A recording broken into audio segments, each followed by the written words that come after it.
Nhận định bóng đá Việt Nam và Saudi Arabia tại ASEAN 19. Nhận định bóng đá Việt Nam và Saudi Arabia diễn ra lúc 18 giờ 30 phút ngày 24 tháng 9 tại lượt trận cuối bảng B môn bóng đá năm ASEAN 19. Trận thua Iran 0-4 khiến cơ hội đi tiếp vào vòng mùng 1 tháng 8 của đội tuyển Olympic Việt Nam đang trở nên khó khăn hơn bao giờ hết. Tại ASEAN 19, môn bóng đá nam được chia thành 6 bảng với 21 đội tham dự, gồm 4 bảng có 4 đội, một bảng có 3 đội và một bảng có 2 đội. Vòng 1/8 sẽ lấy 16 đội, gồm 12 đội đứng nhất, nhì các bảng và 4 đội đứng thứ ba có thành tích tốt nhất. Nếu giành chiến thắng trước Saudi Arabia ở lượt trận cuối bảng B, đội tuyển Olympic Việt Nam sẽ có 6 điểm và chắc chắn có một trong hai vị trí đầu bảng và giành quyền vào vòng 16 đội. Nếu Olympic Việt Nam hòa Saudi Arabia, gần như chắc chắn thầy trò huấn luyện viên Hoàng Anh Tuấn đứng ở vị trí thứ ba. Trừ trường hợp Olympic Mông Cổ thắng từ 7 bàn trở lên trước Iran thì Olympic Việt Nam vươn lên nhì bảng B. Khi ở vị trí thứ ba, Olympic Việt Nam phải phân hạng cao thấp cùng các đội xếp hạng thứ ba của các bảng đấu khác. Nguyên tắc xếp thứ hạng của các đội thứ ba là chỉ tính kết quả các trận gặp hai đội đầu bảng, bỏ đi kết quả gặp đội cuối bảng.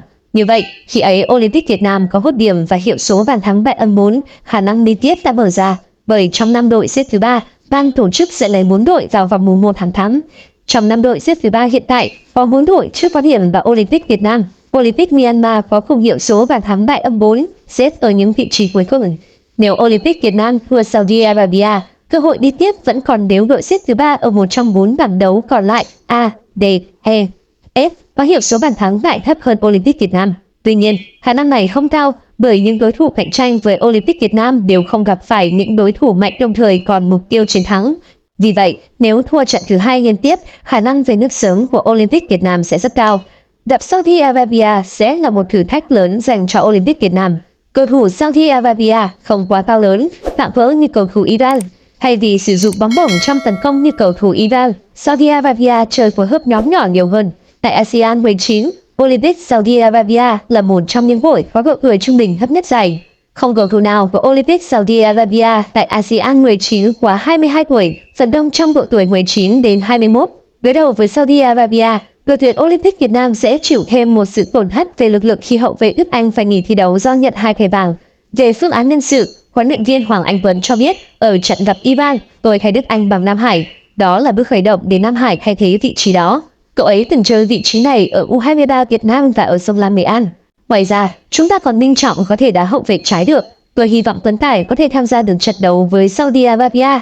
Hiện tại, chúng ta còn Hồng Phúc và Phi Hoàng chưa thi đấu. 2 trận vừa rồi chúng tôi phải điều chỉnh rất nhiều. Do Olympic Saudi Arabia sử dụng đội hình với những cầu thủ trẻ, nên điều đó đã mở ra cơ hội cho đội tuyển Olympic Việt Nam trong việc hướng tới một kết quả tốt. Giới chuyên môn kỳ vọng vào một kết quả hòa để giành vé qua khe cửa hẹp, nhưng người hâm mộ còn mong nhiều hơn vào một chiến thắng cho Olympic Việt Nam. Rất khó để Olympic Việt Nam có được chiến thắng trước Saudi Arabia, nhưng trong bóng đá không gì là không thể. Trận thua đập Iran 0-4 là cơ hội Olympic Việt Nam rút kinh nghiệm và trưởng thành hơn trong chặng đường sắp tới. Giới chuyên môn dự đoán, nhận định bóng đá Việt Nam và Saudi Arabia có tỷ số hòa 1-1. Cảm ơn các bạn đã nghe hết tin. Đừng quên đăng ký kênh để cập nhật những thông tin mới nhất trong ngày. Xin chào và hẹn gặp lại.